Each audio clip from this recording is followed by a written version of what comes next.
Hey, welcome. I'm Nancy Slater, your instructor for Intro to InDesign, GRD 100. And I'm going to spend just a few minutes with you this morning talking about the InDesign workspace. In addition, you have an assignment for the end of this week, which is to do the skills review. In fact, this is going to be the assignment every week for the remainder of the semester, but we'll talk a little bit more about that as well. To begin with, Chapter 1 is just simply a chapter that allows you to get to better understand what the workspace is and hopefully make it more comfortable for you to work around or get into InDesign. All right, the arrangement of windows and panels that you see on your monitor is called the workspace. So if you look at all of this area right here, this is considered the InDesign workspace. Now I'm going to change my workspace organization here under this drop-down arrow on the control panel, and I'm going to change that to Essentials, which you'll see then changes the tool panel, not the tool panel, just repositioned it someplace that I didn't want it.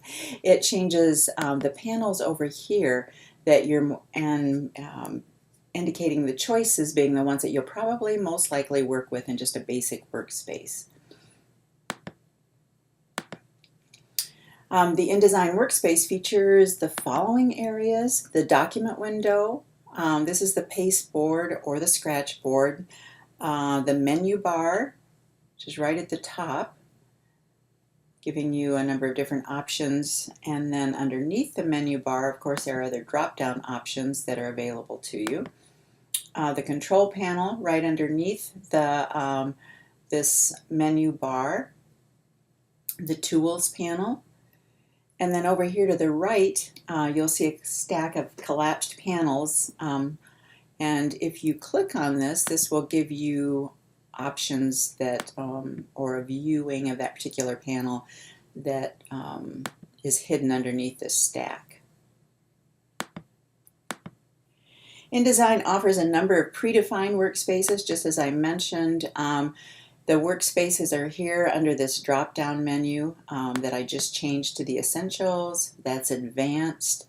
If I want to work in digital publishing, you'll see again and I have been working there, so that's why they're kind of all out in a mess. But each one of these work spaces will give you different panels. And I'm going to go back to Essentials.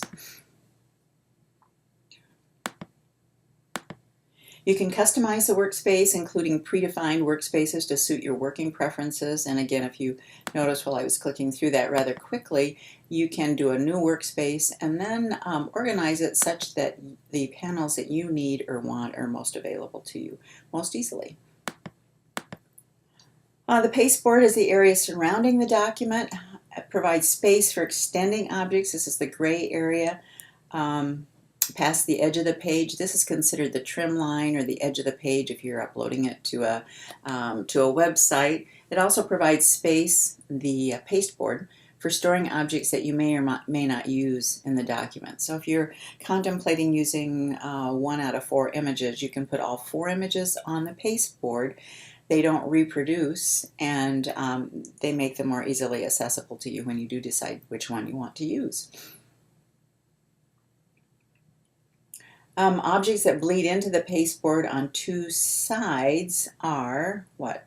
I don't know, exploring the InDesign works. I guess that's considered the bleed area. And again, if you, I'll just show you. I'm going to place an image. Now this is the trim line. In my document window, it's 8.5 by 11. I'm going to create a bleed just simply by placing an item or an image and having it extend beyond, let's see, I don't want it there. Let's go up to photos. Where's my little photo booth? Here we go. This gives you an idea of who I am. And again, the trim line or the part that's going to show when we recreate it is right at this black line. This purple line is the margin line, But then the bleed, or the amount that extends beyond the trim line into the pasteboard, that's considered the bleed. The Tools panel houses all the tools that you're going to work with in InDesign. The first thing that you should note about the tool panel is that not all tools are visible. Many are hidden, and the ones that are hidden are the tools that have other tools hidden behind them have this little arrow, down-facing arrow on the right-hand corner of that type tool, for example. If you click and hold, you'll see the other tools that are available to you under that type tool. Here's the eyedropper tool. This is the frame tool. You know, there are a number of different frames. So again, those that have those small black triangles in the lower right-hand corner have other tools behind them. And this is just what we looked at. You can view the Tools panel as a single column, which is the way mine is, or you can view it as a double column. Let's see if I can do that without totally making it go away.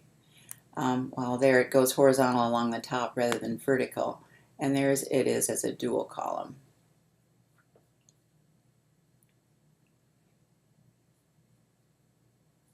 Horizontal lines divide the tools into 8 different panels,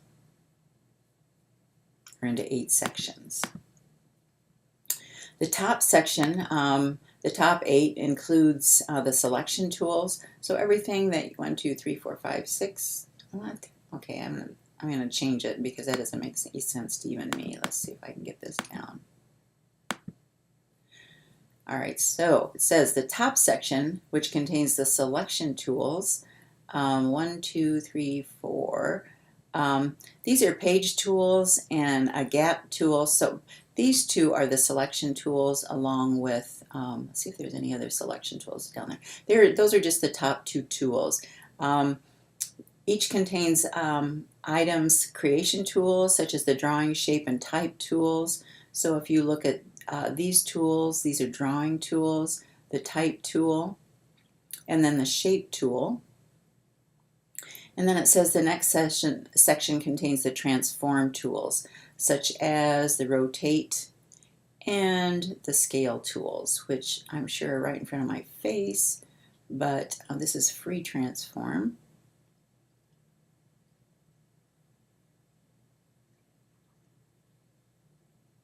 I'm sure the scale tool is here too, but it would be just underneath the free transform tool. You'll see rotate, scale, and shear.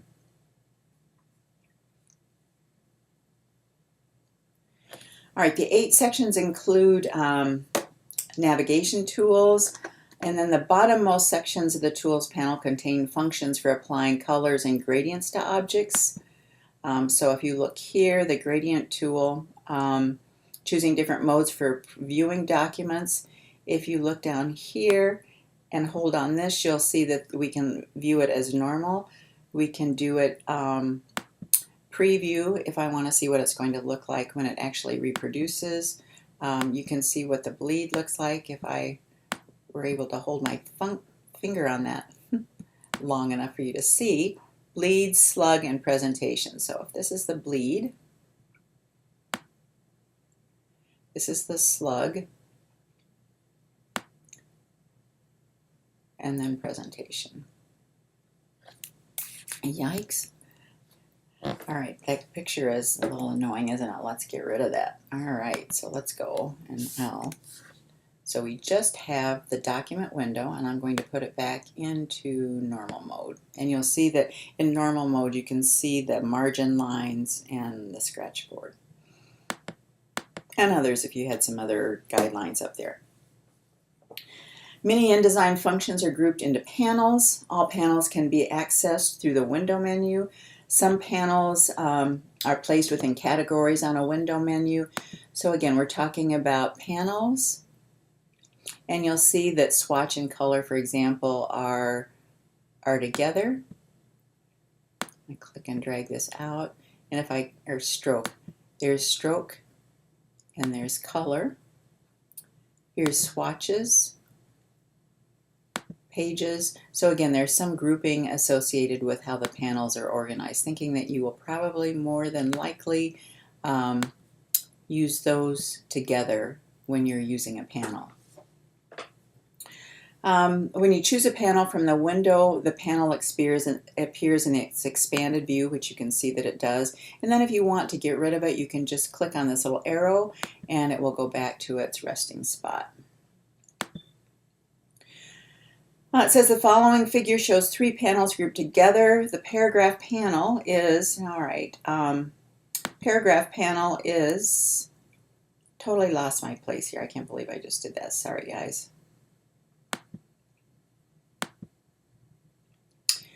Is the active panel. It is in front of the others in the group and available for use. To better manage available workspace, it's a good idea to minimize or collapse panels to make them smaller, but still available in the workspace. So again, if we were on the paragraph panel, you'll see that the paragraph character, the transformation, the transform panel are all linked together. And if you see something like, for example, the paragraph panel, that's not under the Essentials workspace, that does not mean that it's lost to you forever. You just simply go to Window, and we're going to go down to Type in Tables and over to Paragraph. If you click on that, that will bring the paragraph panel in and of itself, by itself, available to you. The same with Character panel, and again, don't see the Character panel here. You can go to Window, type in Tables, over to Character, and that will bring the Character panel up to you as well.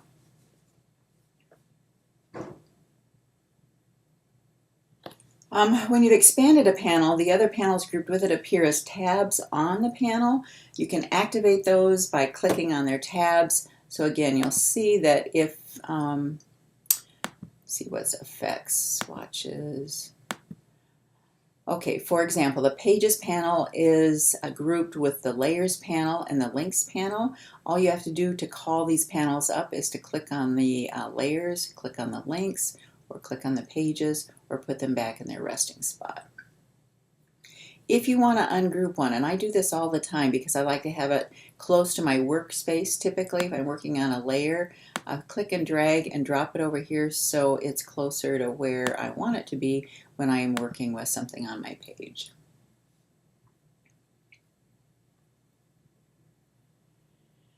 Docking panels, that's when you connect the bottom edge of one panel to the top edge of another, and you saw me do that, but you just click, drag, and drop it, and you can see that little blue line.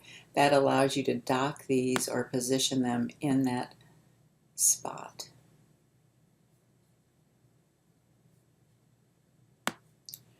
All right, now I have a little sense of organization here. Typically the page is at the top, it's at the bottom. If I've got this whole out of whack, I have difficulty finding something, just go back up here to the workspace area and say reset it so it's organized again, please. There you go. All right, let's see what we got.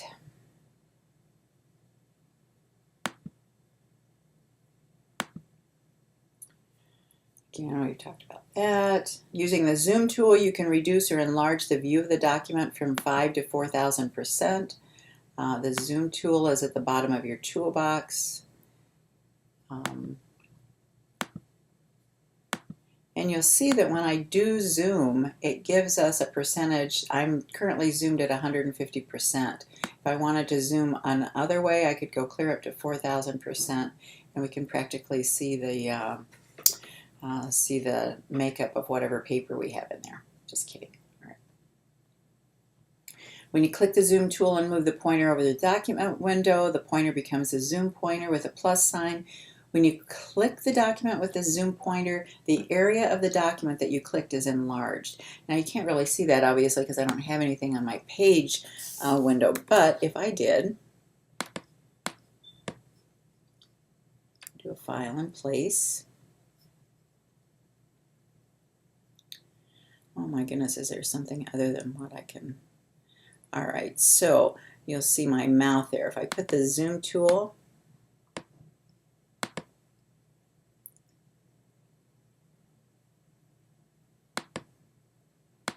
and honestly, I don't see the with a plus sign. Do you see the plus sign there?